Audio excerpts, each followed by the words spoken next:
Are you looking for a motorcycle with great value for money and style to ride around the city and also hit the road and that isn't too flashy? The Royal Enfield Shotgun 650 could be a good option for you. And in this video, you'll find out everything about it. Technical features, performance in the city and on the road, fuel consumption, insurance cost, available colors and price, including the accessories this motorcycle is using, and of course, at the end, the pros and cons, always with my honest opinion.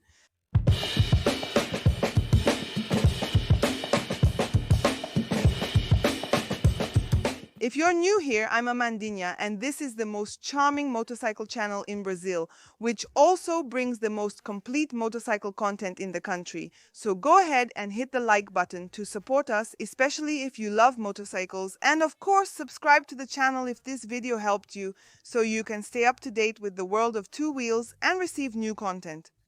Well, we have another recent launch from Royal Enfield, another 650, a twin to complement the family that already includes the Continental Grand Tourer Interceptor, the Super Meteor 650, and now the Shotgun has arrived.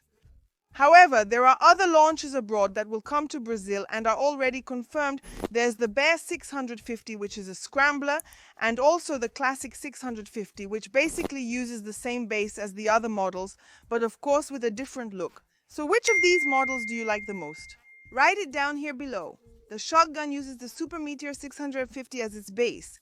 There are some differences, and I'll summarize them so this video doesn't get too long. So we have a bike that's shorter than the Super Meteor and the wheelbase is also smaller. There are also differences, of course, besides the design and the concept, like the wheel rims. We also have less chrome. In fact, you'll find almost no chrome on this motorcycle compared to the Super Meteor. And one of the main differences is the riding position. Here on the Shotgun you have a centered foot peg, while on the Super Meteor your feet are positioned forward, which we call a forward foot peg, and of course that creates a different riding style and position. If you want a specific video pointing out all the differences side by side, Super Meteor, Shotgun, the purpose of each one and which one I prefer, write it down below, leave a like, and of course subscribe to the channel so you'll be in the loop as soon as that video comes out. But don't forget to comment that you want this comparison. Otherwise, I won't bring it, okay? In my opinion, this is the most beautiful 650 from Royal Enfield. It's absolutely gorgeous. And this model here isn't 100% original. Actually, it has a lot of accessories. I'll show you, for example, right away you can see the mirrors here. The bar end mirrors are turned down, while the traditional ones are up, right? We also have this windshield here, which is pretty interesting. The turn signals are LED on this accessorized version, while the original ones are bulbs. The rider and passenger seats are also accessories. This isn't the seat that comes as original. And at the end of the video, I'll tell you how much each accessory cost, totaling how much extra it was for you to customize your Shotgun the way you want. Actually, that's the idea. You have a lot of original accessories. There are 31 in total. And Royal Enfield made life easier for garage customizers. That person who has a dream and 3 tools, in this case just with the wrench, you can already give the motorcycle a new look. Take a look at how it is. Just by turning here, you can already remove the seat. Check out the passenger seat. If you're riding solo, you can remove it and store it at home. Factory models don't include this seat. You'll see the original seat in many photos. Only with the rider's seat, but it already comes from the factory with the passenger seat.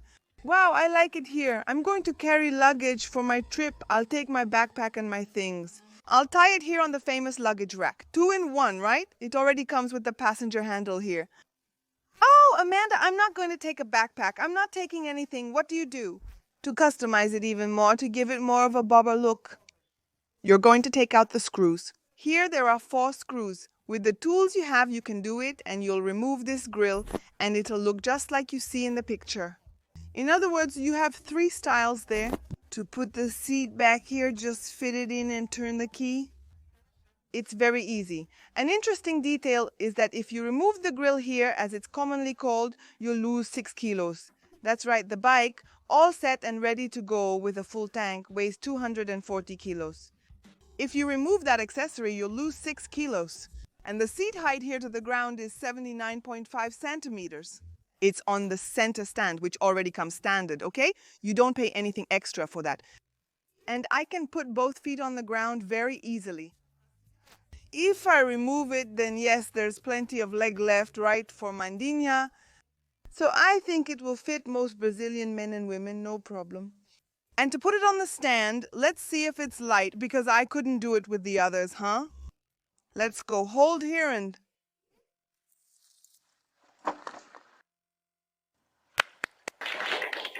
Congrats! This is one of the few Royal Enfields I can put on the center stand, which I really like. I'm gonna get back on it. The tank here is muscular. I like this riding position. Right here at this height, my legs are at the height of the tank. That's cool. It has a capacity of 13.8 liters of gasoline, okay? Still talking about the riding position, I liked it. I'm in a good position. Remember that you can adjust the motorcycle for yourself, add accessories, and adjust the handlebars. Here, the riding position of the legs is at a 90-degree angle. I'm riding here. It's very comfortable, very easy, different from that position on the Super Meteor, which is more forward. What can I say about the riding position? For me, it's perfect. I really liked it.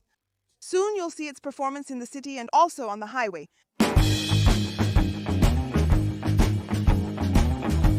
The headlight is the same as the one on the Super Meteor.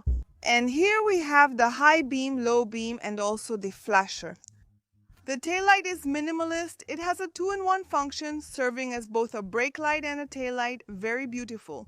And still talking about customization, this cover that surrounds the headlight can be easily removed with screws and painted in your own custom style. Just a reminder, the turn signals that come from the factory-used conventional bulbs, they're not LED, okay? This version here has LED because Royal Enfield provided it with the accessories just to display and show how it looks. And I agree with you, Moises, about the riding position. I think it's much more comfortable, especially for riding in the city. The foot peg is centered and also in the curves, but some people prefer to have their feet more stretched out on the highway.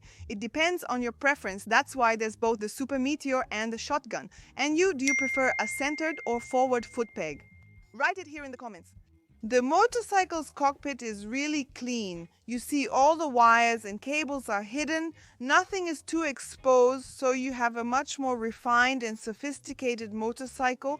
And I also like that it's very dark. It has either matte black or glossy black finishes, like here on the handle where you have a piano black finish.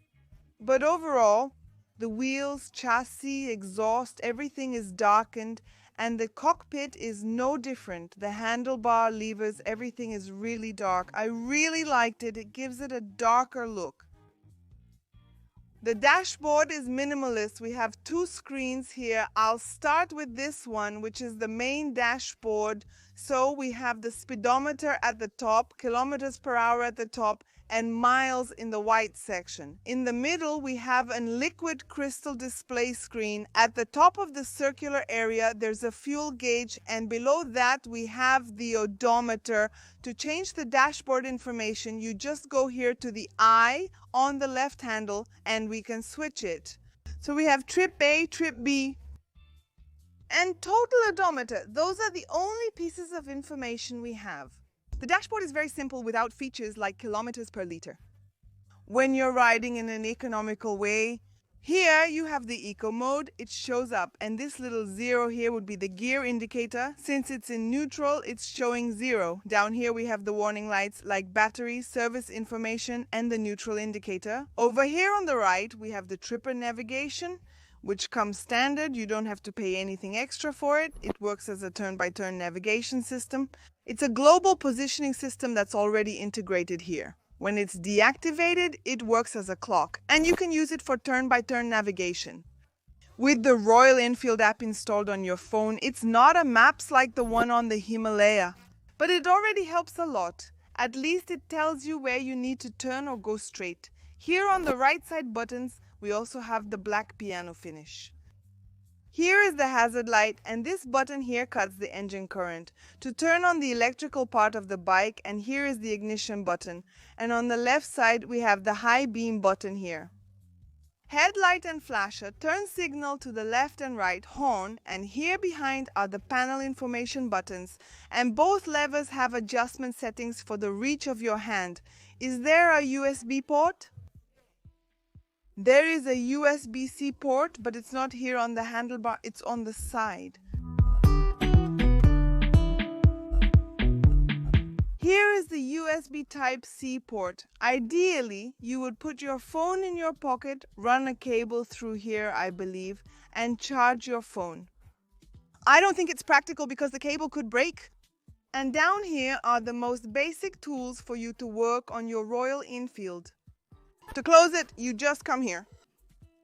I like to give it a tap because otherwise it doesn't close properly. There you go, turn the key and it will be locked. The engine is the same one that equips the entire Royal Enfield twin family. So we have an engine with air and oil cooling, it's not exactly liquid cooling, with 648 cubic centimeters that produces 47 horsepower at 7,250 revolutions per minute and 5.3 kgfm of torque.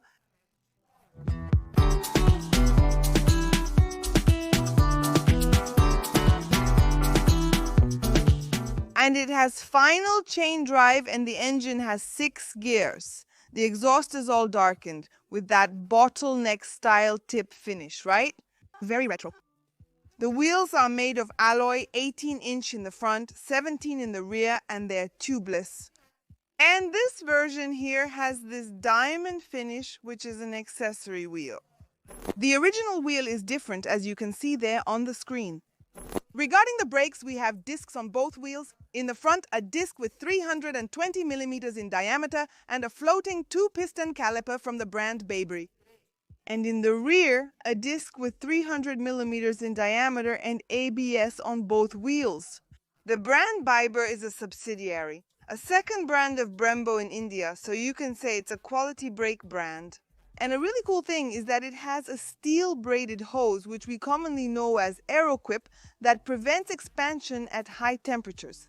Regarding the suspension, we have an inverted telescopic fork at the front with a diameter of 43 millimeters, sturdy, from Showa, and a total travel of 120 millimeters. And at the rear, we have twin shocks, 2 springs with 90 millimeters of travel each and preload adjustment. Remember that you need to make the same adjustment on each spring, okay? So you don't have any difference at the rear, all right? So is the shotgun good for beginners? Is the insurance expensive? Is it targeted? Is it good to ride? I'll answer these and other questions while I'm riding it. I'm going to ride in the city now and also on the highway. I'll answer not only that, but also finish with the pros and cons. Hop on the back with me.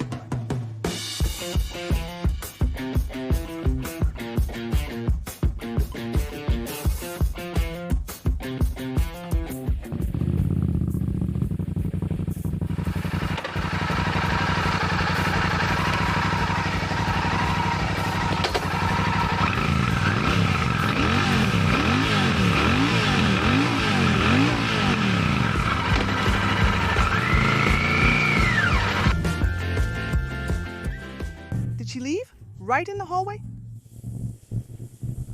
Look at this, it's going well. This bike is really agile. I have the tripper enabled here. I've already put my address in Sao Paulo. It found it easily, I have to tell you.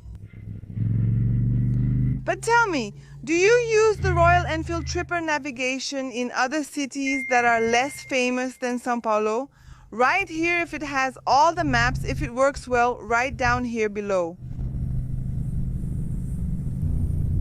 Is it recommended for beginners?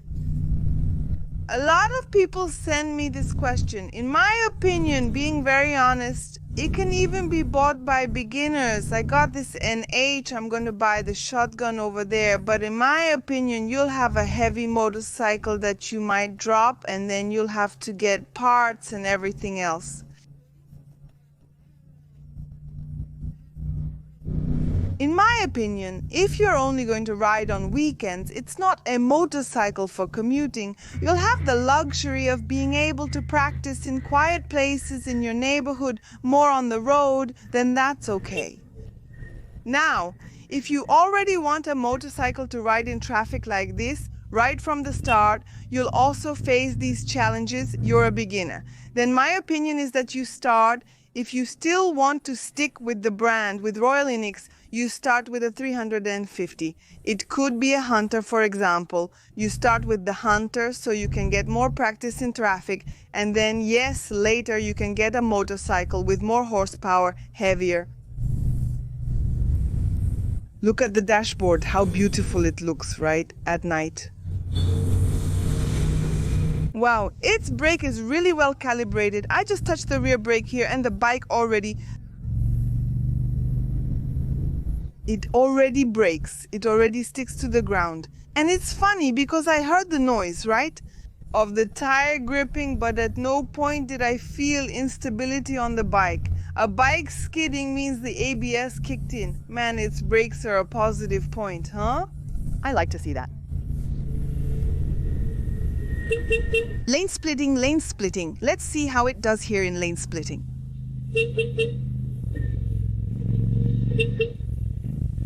Wow, look at that. Yeah, it's actually doing pretty well, guys. The handlebars fit through. Obviously, the bike isn't mine. I'm not very used to it, but it's doing just fine. To everyone's surprise, it's actually doing well. Here regarding the tank, I don't feel like it's that wide. It's really just the handlebars. But they're more compact than the Super Meteor. Actually, the shotgun is more compact than the Super Meteor. That's it, guys. Here in the city, surprisingly, it does well in traffic. It avoids potholes. It gets a little hot, especially on hot days, mostly on the left side. Comfort in the city is okay.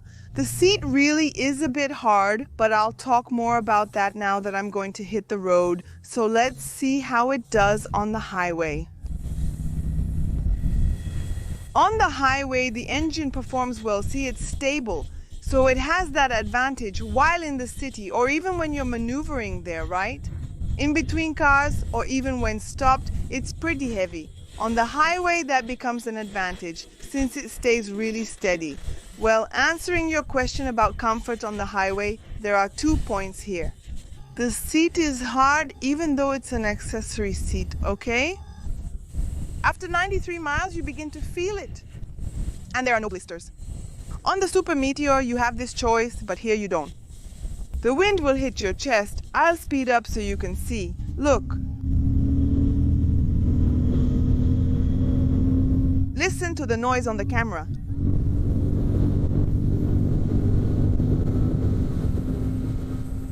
I'm still in 5th gear.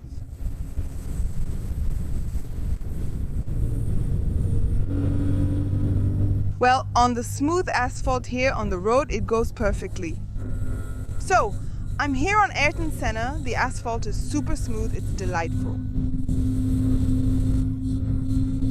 It avoids the potholes. It avoids the potholes because the suspension brings these things, right? Just like a custom motorcycle, a motorcycle with these characteristics, after all, it doesn't have good suspension travel. So, to answer you, regarding the engine, both ride the same, both the Super Meteor and the shotgun. But as for the passenger, you have the option to add a CC bar on the Super Meteor here on the shotgun. I don't know if that's possible. I don't think so because I haven't seen this accessory for the shotgun. The CC bar is the backrest you put on so the passenger doesn't go flying off. There's the matter of the windshield, which really does make a difference on the road. It makes a difference, so for traveling, in my opinion, the Super Meteor is better. So that's it, the bike rides well, it's going to be a hit, it's already a hit. What's going to be the problem, the Achilles heel of Royal Enfield, is the after-sales service. It's the issue of parts, customer service, and prices. But I'll answer that at the end. Before that, let's talk about the pros and cons, fuel consumption, and insurance cost.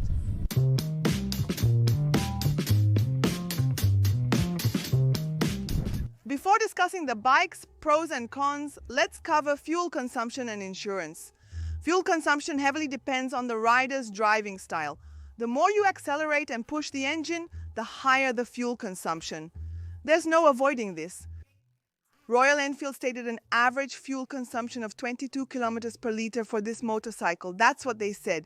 In my own measurements, both in the city and on the highway, accelerating and everything, I got an average of 25 kilometers per liter. If you own a Shotgun, Super Meteor, or another Royal Enfield twin model, it's crucial to note your fuel consumption below. Regarding insurance, in my opinion, this bike isn't really that targeted when we compare it to a big trail, for example. As I always say on this channel, get insurance, at least theft and robbery coverage, so you don't end up with nothing, especially if you're still paying for the motorcycle. There's nothing worse than paying for something that's not yours. Get insurance, at least for theft and robbery, which includes 24-hour assistance, and won't leave you stranded if the bike breaks down or you get a flat tire. Have you checked how much a tow truck costs? No, seriously, have you ever seen how much a tow truck costs on its own? It's super expensive and sometimes you can't even find one available. Get insurance. Let's reach 1 million motorcycle lovers by 2025. I'm counting on your help to hit this milestone. You're my true subscriber. Check if YouTube hasn't unsubscribed you, okay? Check if the subscribe button down here is activated. Let's begin with the positive aspects and features I appreciated about this motorcycle. The first one, right? Design. Look at this beautiful motorcycle, timeless design. Even its cheapest option is very beautiful in my opinion. This one here is the most expensive, okay? It attracts attention wherever it goes, which is a positive aspect of its design. And the cool thing is that you can customize the design right from your home. I thought that was really nice. Second point, I found the finish to be very well done, so it's a motorcycle that's cheaper than a Harley or a Triumph, for example, but I thought the finish was really good. I think Royal is putting more and more effort into their models, so I like the finish. That's a positive point. Another good thing is the engine. We have a fun engine, okay? It doesn't have that explosive torque, but I found the engine fun, really nice, especially on the road, and the vibration as well. The first Royal Enfield 500s in Brazil were known for vibrating intensely, shaking everything, even one's soul. Not here, it's normal vibration for a twin-cylinder motorcycle, but honestly, the car offers comfort and peace of mind on the road. The tripper navigation is another plus. You don't have to pay anything extra for that. I liked it. The riding position was something I really enjoyed, but of course, that's personal. Go to a Royal Enfield dealership and take a test ride to see if it fits you well. Its handling is very well tuned. It's a heavy bike, guys. It's a lot of weight. This bike weighs 240 kilos, but it doesn't feel heavy while riding. The handling and build quality are excellent. It maneuvers well through traffic, and the front suspension is another highlight. I was very impressed with its performance. Just like the brakes, which I really liked, the ABS is not very intrusive, but I thought they gripped very well, so that's a positive point. Another positive point is that Royal Enfield offers 31 accessories in our country for you to equip your shotgun however you want. That's a really good thing. Now, this last item is more about the motorcycle's style and doesn't really have anything to do with the shotgun itself. Not with Royal Enfield, but with our Brazil, as it's a bike less frequently targeted for theft. Yes, some people see this as a positive or negative point when deciding to buy a motorcycle. Depending on the city where you live, maybe you there in Santa Catarina or in the countryside of Brazil are more relaxed, but for us in São Paulo or Rio de Janeiro, we have to worry about this little detail that makes all the difference. And this motorcycle here has a more classic, more retro look. It doesn't mean thieves won't steal it, they won't watch over it on your bike, but at least that thing of going out hunting for the motorcycle. So it's less targeted for theft and robbery. That's a positive point.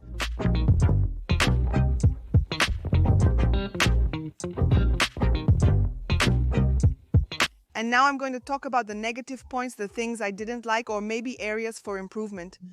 Whether you agree or disagree, what matters is sharing your thoughts respectfully here. Starting here, first negative point, maybe you won't agree with me, but I thought the tank was small compared to the Super Meteor.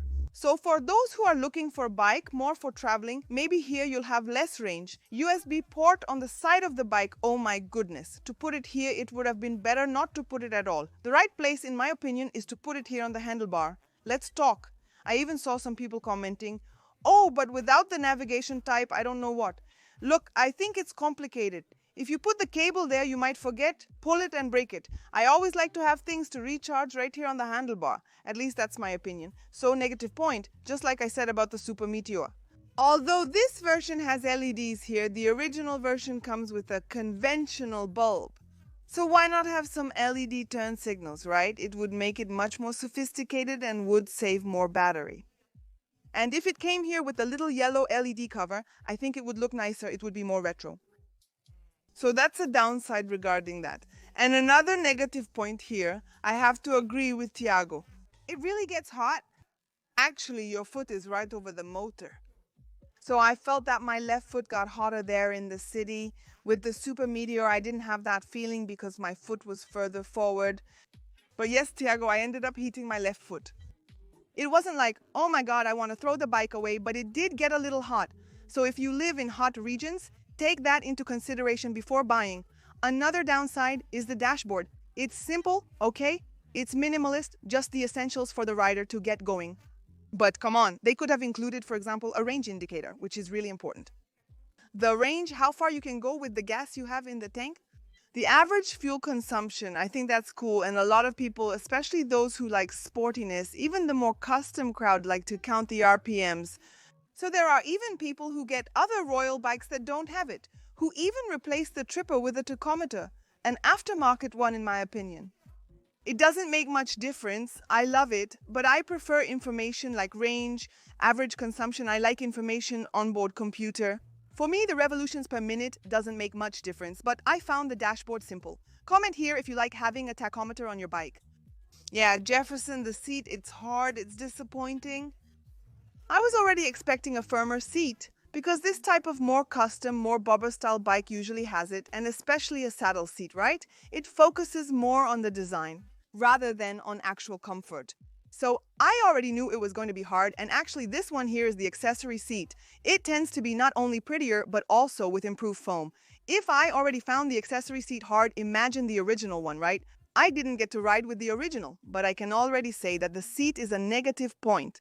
And still talking about the seat, here in the back part. I found it to be a negative point. It's just for giving someone a quick ride. Even in the city, if you take the road for 1 or 2 hours, the passenger is going to feel it, okay? If you are going to carry a passenger often, then you should go with the Super Meteor. It has everything, including the sissy bars, and you'll add extra comfort to your motorcycle. In the case of the Shotgun, the passenger is really just for city rides, quick trips. That's a negative point, along with the rear suspension, which is another negative point in my opinion. I thought the front suspension was very good, but the rear, avoid potholes. Actually, these bikes, guys, are made to ride on smooth asphalt, American roads, Route 66, where there aren't any potholes. But in Brazil, we know that's not the reality in every city, which ends up being a negative point. Another downside is the heavy weight, which makes maneuvering difficult. If it falls, it's very hard to lift. I was surprised by the center stand. I managed to get a point for Mandinha. I found it practical. Just so you know, I couldn't put the Meteor 350 on the stand. There's a video here on the channel. I'll leave it in the description and also in the card. Go watch it later, okay? Which is the 350. But in my case, riding it, you really feel the bike in your hands. But to maneuver, I have to admit to you, it's heavy. And if it were a little lighter, it would definitely have better performance. This point I'm going to mention now has more to do with Royal Enfield here in Brazil than with the Shotgun. However, one thing I need to tell you, unfortunately, it's not just about the company stocking up on parts there, putting them in. I think the main complaints or mistakes I've seen about Royal Enfield talking to owners were about assembly, customer service, not being able to find the problem. In other words, people. So it's people, mechanics, attendants. Royal Enfield sometimes provides training, but the trainee ultimately doesn't perform their job. So there's no way around it. The company will have to find a solution for these challenges, and it's something to consider. So before buying, whether it's the Shotgun or any other model, check the forums, see the price of parts and maintenance at the dealership. The price is also important to know if it fits your budget and your expectations. And Royal Enfield offers several accessories for you to equip your Shotgun. Please note that this particular version with these specific accessories is not available from the factory. Only the center stand, and you can even add other accessories.